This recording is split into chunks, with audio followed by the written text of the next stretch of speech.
Hi, guys. Welcome back. This is going to be episode number 2 of this article that I'm reading from Zero Hedge. I will have the article in my the link in my description. Please go ahead and read it for yourself. But let's just jump right in. It says questions about how to interpret the epidemic and how to explain to the public what is known or not known are quickly coming into focus. Who should be believed? Who is credible and who is not credible as the pandemic unfolds, as the epidemic unfolds? What should be the role of social media and of whistleblowers in the process of deciding how to respond? What happens when genuine whistleblowers like Dr. Lee are too quickly dismissed and reprimanded by ruling authorities as conspiracy theorists?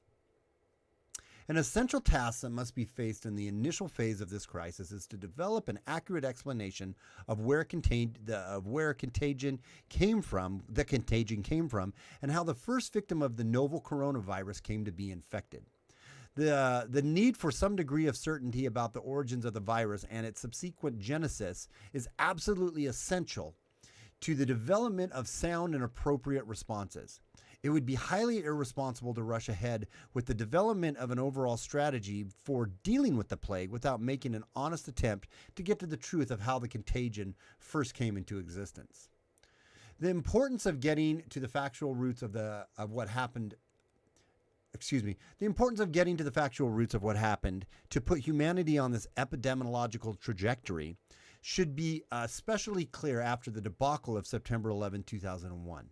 Without any sustained investigation of 9/11 crimes, Americans were rushed into cycles of seemingly perpetual warfare abroad, police state, and surveillance state interventions at home. This cycle of fast responses began within a month of 9/11 with a full-fledged military invasion of Afghanistan, an invasion that continues today. When two U.S. Senators, Patrick Leahy and Tom Daschle, sought to slow the rush of the U.S. executive into emergency measures in war, they and the U.S. Congress they served were hit hard by a military-grade bioweapon, anthrax. The violent tactic of the saboteurs proved effective in easing aside close scrutiny that might have slowed down the fast approval by the end of October of Congress' massive Patriot Act. Since then, a seemingly endless cycle of military invasions has been pushed forward in the Middle East and Eurasia. The emergency measure powers claimed by the executive branch of the U.S. government extended to widespread illegal torture, domestic spying, media censorship, and a meteoric rise in extrajudicial murders, especially by drones. This list is far from complete. All of these crimes against humanity were justified on the basis of an unproven official explanation of 9/11. Subsequent scholarly investigations have demonstrated unequivocally for the attentive that the Officialdom's explanation of what transpired on that fateful day in September were wrong, severely wrong. The initial interpretations are strongly at variance with the evidentiary record available on the public record. We must not allow ourselves to be hoodwinked in the same manner once again. The stakes are too high, maybe even larger than was the case in 2001. The misinterpreted and misrepresented events of 9/11 were exploited in conformity with the shock doctrine, a strategy for instituting litany of evasive state actions that the public would not otherwise have accepted. The conscientious portion of humanity, many of those members who have done independent homework of their own of the 9/11 events of 9/11, will well understand the importance of identifying the actual originating source of the Wuhan coronavirus epidemic. No less in the wake of the 9/11 debacle, there are grave dangers entailed in being too quick or too naive or too trustful in immediately accepting as gospel fact the Chinese government's initial explanation of the COVID-19 outbreak, which I don't think anybody really has been. We've all been very suspicious. Why not take the time to investigate and test the current interpretations of the authorities that proved themselves to be so wrong in their decision to reprimand Dr. Lee? Especially when the stakes are extremely high. The need is great for objective, third-party adjudication to establish what really happened, irrespective of official interpretations. History provides an abundant evidence to demonstrate the official interpretations of transformative events often veer away from the truth in order to serve and protect the interests of entrenched powers. I'm going to reread that.